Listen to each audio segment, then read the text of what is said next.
What's up everybody and welcome back to my channel. I have been editing a bunch of videos of myself today and just staring at my skin like, girl, how did you get so illuminated? And I'm like, dude, it's 37 degrees here in Paris, okay?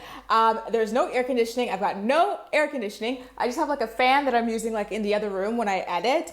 And so that's why my skin is like radiating like this. It is not natural. It is heat, but damn if it doesn't look good. Anyway, let's do a story about Kale and Chris allegedly being back together. That is the current conspiracy theory that you guys have been putting under my other videos. I put up another video about Kale earlier today and a lot of you guys are like, did you see she and Chris got back together? Do a video on it. So I'm like, listen, it is hot. I need to get my mind off the heat. Let's do it. You're gonna be disappointed though. So I'm here to play devil's advocate, you guys, because I don't really believe the rumors. They all started when Chris took to his Instagram stories to post a video from the park of a baby on someone's lap with his son, Lux, overlooking the two of them just about 3 hours ago. And so it's assumed that the baby is Kale's new baby, which yes, I concede, I do assume that.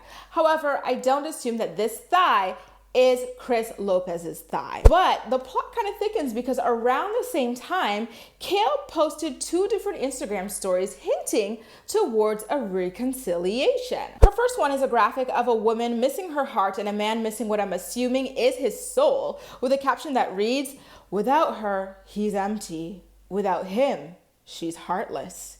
She then followed it up with another quote that reads, "You can't F up anything that is meant for you, so stop being so scared of what will happen.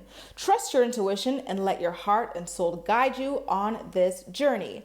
I promise you, you cannot mess anything up that is meant for you." As for why I don't think that the two of them are necessarily together, even though he posted a video of like a baby on what could be perceived as his thigh, with his son Lux as well, and then Kale at the same time posted these like sappy quotes. The reason I don't think it's true is because number one, I don't believe the two of these people were ever together in the first place. I think they were banging and she caught feelings and that is it. Started stalking him, whatever. So how do you get back together with someone that you were never even in a relationship with in the first place? Inquiring minds want to know. Number two, today is the day of the birthday party that Kale is throwing for her son, Lux. Lux is turning 3 years old and she's got like a bunch of people at her house. She's got like balloons done. She's got this huge birthday cake and everything, which means it could have been anybody. She's still in touch with Chris's family. So it could have been someone from his family who had the baby in his lap, posted it on Instagram, and then Chris took the video and posted it to his own Instagram to get people thinking that he and Kale are in communication and that PFA might have been dropped. Did you catch what I said there? I said that Chris took a video from someone else's Instagram story.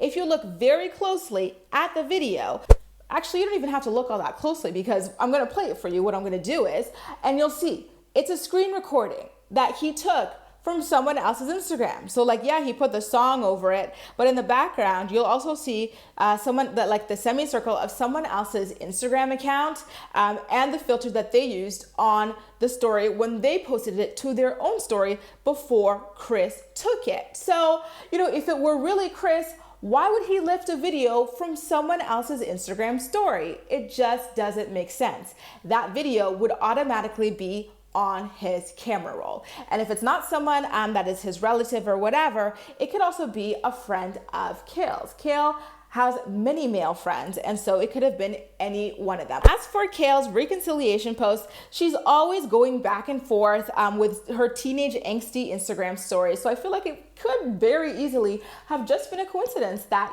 he posted this video that he lifted at the same time as she was going on about her usual depressing Instagram stories about the different stages of a relationship. Call me naive, but I don't believe that Chris would risk jail time to go and see his son because first of all, he doesn't want to be in jail. Second of all, I don't think he's even all that interested in this child. We already see how disinterested he is in Lux. I mean, he was trying to sign his rights away to Lux just last year. I just don't see it happening. And I think that Kale is even like lower on the totem pole to him than those two kids are. So does it make that much sense? Personally, I don't think so, but again, I am willing to concede because stranger things have happened, like him knocking her up a second time after all the mess they went through with Lux in the first place. Now, I would also like to think that Chris telling the world that he didn't care if he never got to see his child, the newborn child, was the wake-up call that Kale needed to move on, but who am I kidding? She got knocked up again after he had already tried to allegedly sign his rights away to his son Lux, and after she had already gotten a PFA out on him. I imagine that they were banging on top of the PFA just to keep things a little bit like spicy over there. A mess, a mess, a mess. Guys, do you believe that Chris and Kale are back together after what he posted on his Instagram story? Or are you like me, wondering why the hell he would post a screen recording if he was actually there? Remember, Kale's having a big birthday party for her son right now, and of course the newborn baby is going to be with her because he's breastfeeding, and there are a bunch of people. So maybe he took a video from one of her guests' Instagram stories. Make sure to let me know all of your thoughts and opinions in the comment section down below, and as usual, we'll chat. That's all for now. Thank you so much for watching, and I'll see you next time.